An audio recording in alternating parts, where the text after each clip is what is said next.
farm sa usa ka bukirang barangay sa Dakbayan sa Sugbo ang nagpalambo sa rabbit industry sa tinguha nga makaproduce og karne isip substitute sa ubang matang sa karne. Unsa kahay lami sa giluto nga rabbit meat sama sa curry ug adobo. Tilawan nato kini pinaagin ining report.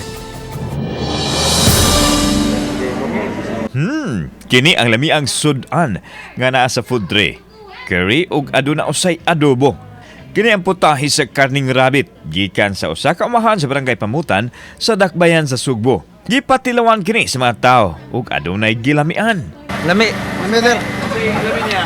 Mura na magmanok. Murag manok. Apan aduna unsay nagduha-duha sa pagkaon ilabi na nga nakakita sila sa duha ka rabbit nga buhi nga naa sa sulod sa hawla. Gidisplay nila kini atol sa kalihukan sa TESDA. Sumaka sa representante sa farm nga tinguha nilang mapaila ug mapatilawan sa mga tao ang kalami sa rabbit meat. Ilabi na kadtong dili na mukaon og baboy. Hinoon, medyo mahal ang presyo sa maong karne kay kapin man sa 400 pesos ang matag kilo. Nag-culture me for meat consumption. So mo na mo ang rabbit.